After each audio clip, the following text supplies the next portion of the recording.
जय श्री राम। रानी कुशवा का हाथ जोड़कर प्रणाम सबको।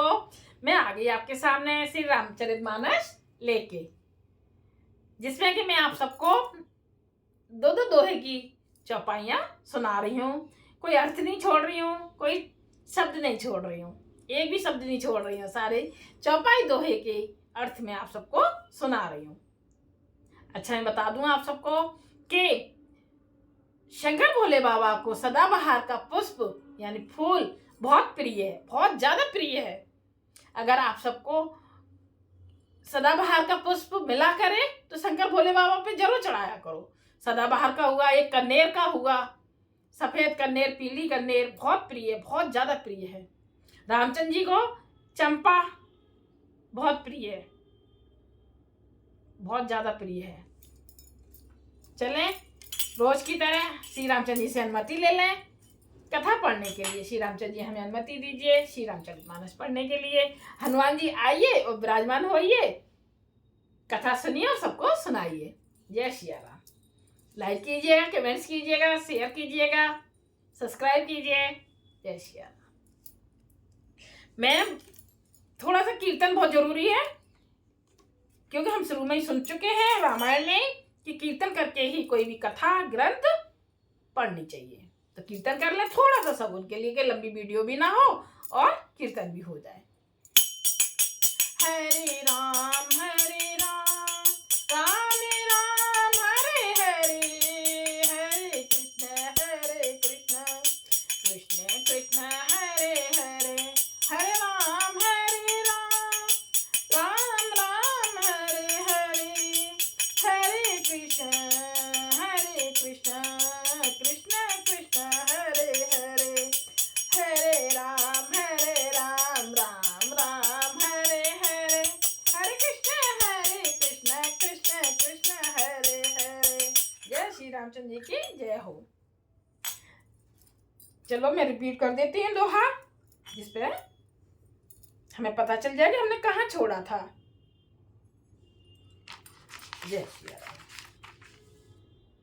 जय श्री राम।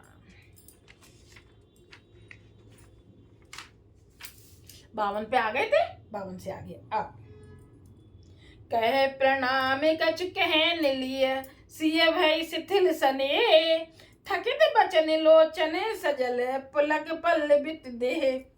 प्रणाम कर सीता जी भी कुछ कहने लगी थी, परंतु इसने बस वे शिथिल हो गई और उनकी वाणी रुक गई और नेत्रों में जल भर आया और शरीर रोमांच से व्याप्त हो गया। अब इससे आगे अब चौपाई। अवसर रघुबर रुक पाई, के बट पार है नाव चलाई, रघुकुल तिलक चले ये भांति, देखूं थाड़ को लिसधर छाती। उसी समय श्री रामचंद्र जी का रुख पाकर केवट ने पार जाने के लिए नाव चला दी। इस प्रकार रघुवंश तिलक श्री रामचंद्र जी चल दिए और मैं छाती पर बर्ज रखकर बड़ा खड़ा देखता रहा। ये सब बता रहे हैं ना दशरथ जी को सुमंत्र जी। मैं आपने के मैं कहो कलेसु, जियत फिरौले राम संदेशु, अस कहीं सचिव वचन रही गयो, हाने गलाने सोच बस भयो। मैं अपने क्लेश को कैसे कहूँ, जो श्री राम जी का यह संदेशा लेकर सीता जीता ही लौट आया। ऐसा कहेगा मंत्री की वाणी रुक गई, वे चुप हो गए और वे हानि की गिलानी और सोच के वश हो गए। सूती बचन सुने तय नरे नाहु, पर उधर ने ओरे दारनु दाहु, तले फते विषम मोह मने मापा, माजा मनहु मीन कहूँ व्यापा। सारथी सुमंत्र के वचन सुनते ही राजा पृथ्वी पर गिर पड़े। उनके हृदय में भयानक जलन होने लगी, वे तड़पने लगे।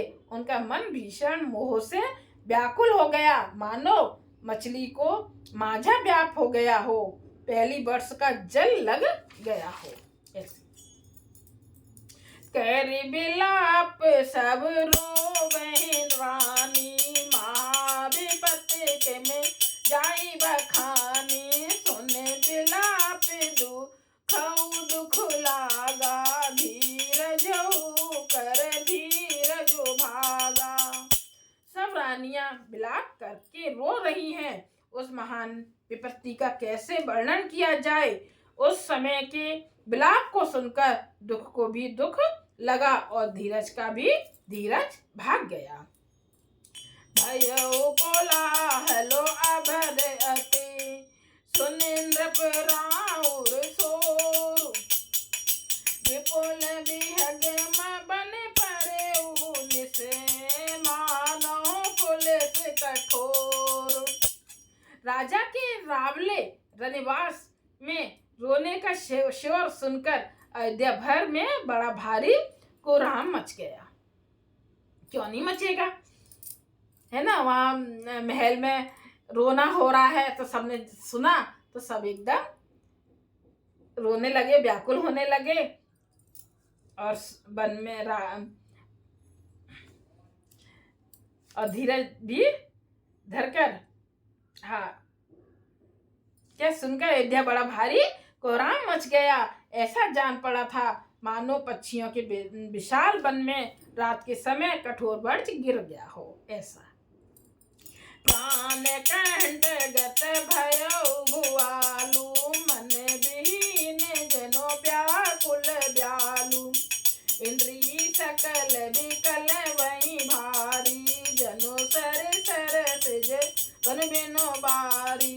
राजा के प्राण कंठ में आ गए, मानो मणि के बिना सांप व्याकुल मरणासन हो गया हो।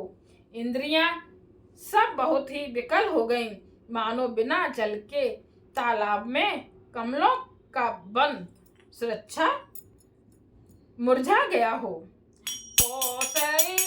नृपुदीख मलाना, रवि कुले रब अंतिय जिए जाना, और धरी धीरे राम में पारी, बोली वचन समय अनुसारी।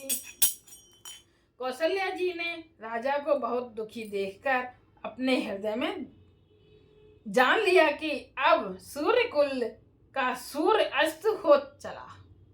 कौशल्या जी समझ गई। तब श्री रामचंद्र जी की माता कौशल्या हृदय में धीरज धरकर समय के अनुकूल वचन बोली। नाथ समझ मन करिए विचारु, राम वियोग पयोद अपारु, करन धारे तुम्हें अबन जुहाजु, चढ़े सकल प्रिय पथिक समाजु।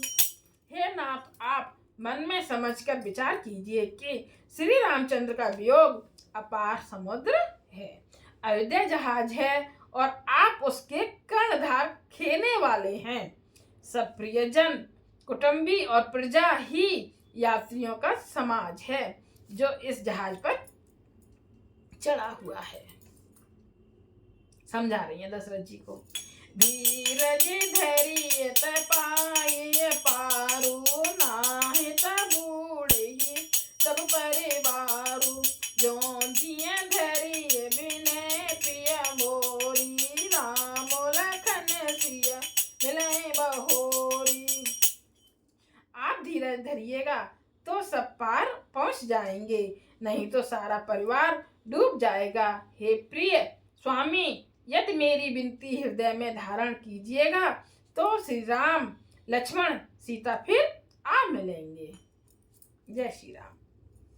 प्रिया बचन मृदु सुनत नृपो, चियऊ आँखि उघारे, तल फत मीन मलीन धनु, सींचत शीतल बार। प्रिय पत्नी कौशल्या के कोमल वचन सुनते हुए राजा ने आंखें खोलकर देखा, मानो तड़पती हुई दीन मछली पर कोई शीतल जल छिड़क रहा हो। ऐसे जय सिया राम। सबको हाथ जोड़ के प्रणाम मेरा। जय सिया राम। लाइक कीजिएगा, कमेंट्स कीजिएगा, शेयर कीजिएगा, सब्सक्राइब कीजिएगा। रानी पेशवा का हाथ जोड़ के सबको प्रणाम।